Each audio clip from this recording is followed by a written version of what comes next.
kilometro sa silangan ng Basco, Batanes.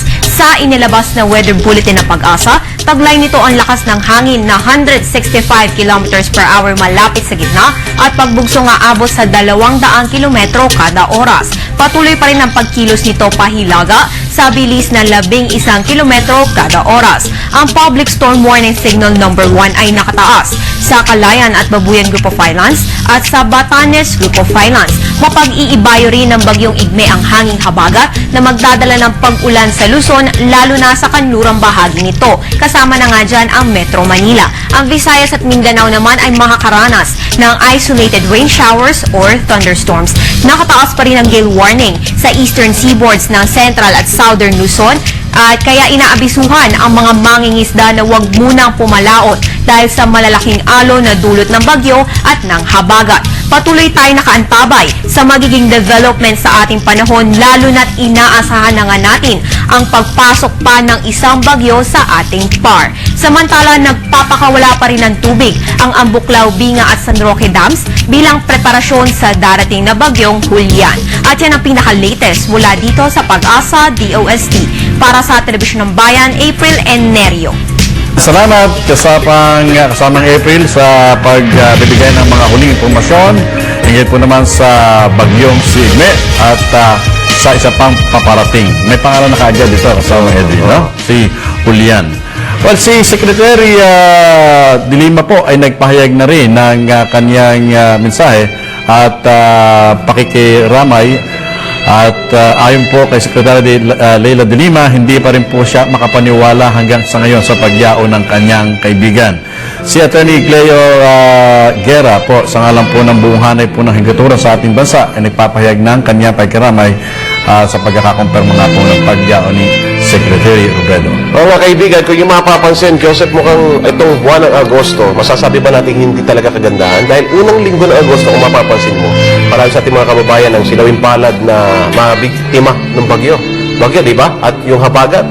Pagkatapos kaya, sinundan din ng ilang mga aksidente pa na sabi nga ay hindi inaasahan. At ito ang natapos ng Agosto, ito pa isang nangyari ngayon sa Secretary. So he's saying we need to make all the alcaldes mahusay at matino so that pwede silang pagkatiwalaan ng bayan. That's his battle cry and I think that's his legacy. So hindi lang honesty, it's not just honesty, it's also excellence in performance. He really made sure that everything is parang institutionalized already, parang making sure that even if he's gone, things will go on. That's his legacy, TJ. All right. Well, we want to thank you. You're very blessed if you had a chance to work with him, even for just a year. You had a chance to work with him very closely, and I guess in the coming days we'll be learning more and more about this man. From as early as 29 years old, he was a mayor and a great mayor at that. And we want to thank you for joining us, Salvin. We'll probably be speaking to you again soon. Again, our condolences for the loss of your boss and your friend, Salvin Duplita, there, former staff of the Undersecretary Robredo. Thank you, Salvin. Thank you. Meanwhile, supporters. Okay, we now have on the line ABS-CBN correspondent Jeff Canoy. He joined us from the Masbate Airport for an update. Jeff, go ahead.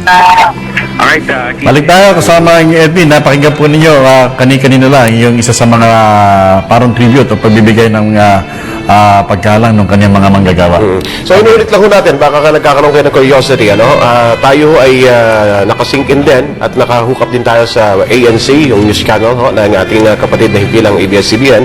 At yan po'y bahagi ng nagkakaisang serbisyo publiko at pagbibigay galang at respeto rin sa yumaong si Jesse Robredo.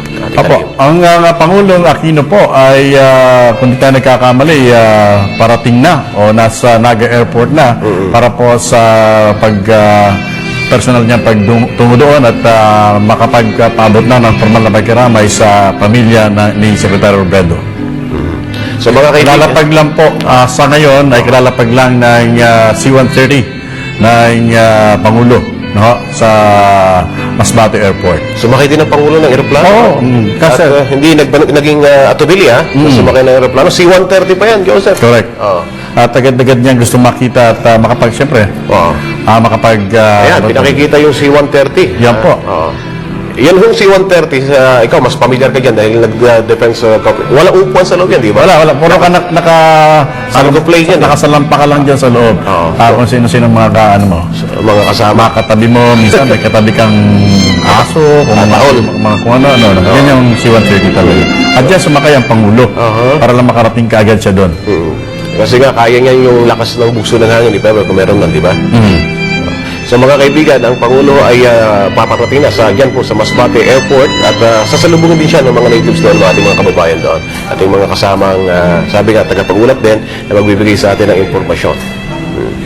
Okay, kayo po ay patuloy na sumusubaybay sa aming special coverage ngayong araw na ito ng Martes, August 21st, at yan po yung aeroplano ng C-130 ng Philippine Air Force kung saan po nailulan ang ating Pangulo. Pero agad-agad, nung kanya po makumpirma sa pamamagitan ng report ni Secretary Rojas sa Pangulo, ay agad siyang nagtungo sa Masbate Airport. Si Abrasado, yung isa sa mga survivor, ay sinasailalim ngayon sa tinatawag na medical test para at least masulat. Dahil yung pinakahuling ulat, di ba, isa sa mga dahilan kung bakit hindi na isalabas si Secretary Robredo ay nagkaroon din siya ng sabi natin fracture sa bahagi ng katawan dahil doon sa Siya lang. malakas na impact. Oo.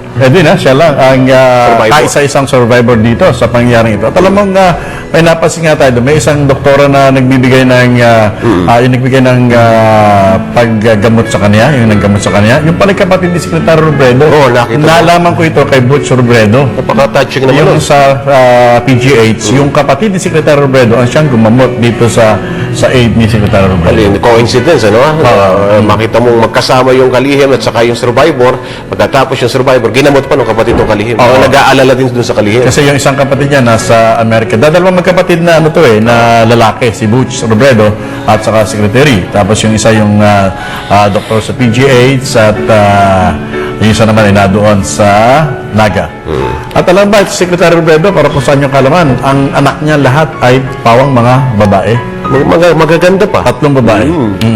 Kaya very supportive naman si Secretary Robredo doon. Kaya nga nung malaman niya na tatanggap ng parangal o award yung isang anak niya, yun dahilan kaya gusto niyang makauwi ka agad at maabutan sa... Yun ang medyo nakakaantig ng puso eh. Lalo tayo yung anak. Nagmamadali ang yung ama para humabol doon sa isang seremonya para sa pagbibigay karangalan sa pero sinawing palad. Ano? Pero of course, wala pong may hangad na mapasama yun. Talaga lang, kumbaga sa nakaguhit na siguro ito sa tadhana. Ano? Yes, Talaga ito yung mangyayari. Yun ang pinakamagandang nabanggit mo doon. Bawat pangyayari sa atin, we never know, yan ay mga nakaguhit na yan, destiny na yan. Sa iba pang mga kaganapan po, mga kaibigan, update po natin, pati po ang National Police Commission, ayon naman kay Vice Chairman Eduardo Escueta, ay nagpahayag na napakalaking kawalan po sa kanila sa Secretary Robredo sa ating, hindi na sa kanila, kundi sa ating bansa.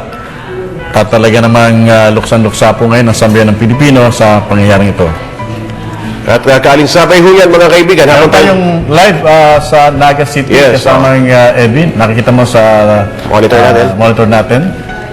At patuloy ang pagluluksa doon ng ating yan. Kita mo yung, tinuturo ko sa iyo kanina na simpleng tahanan ng isang simpleng miyembro ng gabinete. Iisipin mo ba na isang maliit na bungalow na kalihim yan ang nakatira?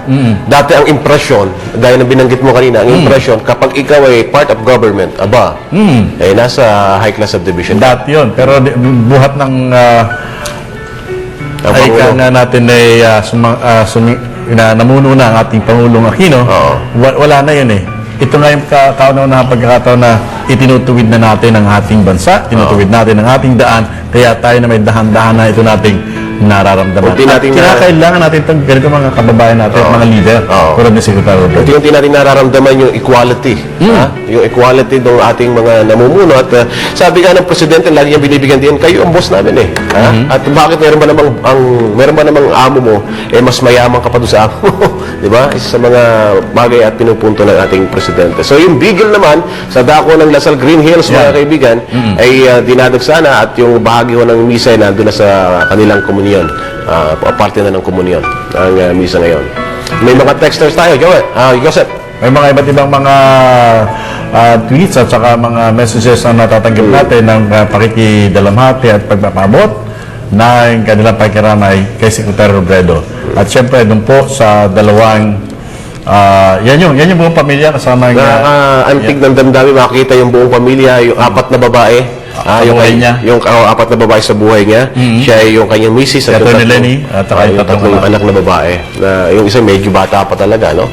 Yun yung bunso, yun yung bibigyan ng parangal sa oo. kaya gusto niyang mahabol So, siya. ang buong Eastern Samar, DILG, ay nagpapaabot na rin ang kanilang pagluluksa at pakikiramay sa untimely death ng isa sa ating pinakamabuting kalihim. Ayon naman sa NAPOLCO, magsasagawa ng isang misa bukas sa Roses Hall ang ahensya para po sa kanilang boss at pansamantala mo ng isinara ang opisina ng yumaong kalihim sa tanggapan po ng NAPOLCO.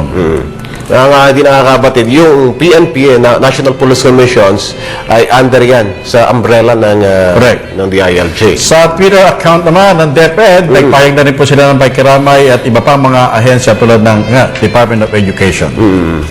So, pagiging si Senator T.G. Gingola, nag-tweet na rin at pakikiramay.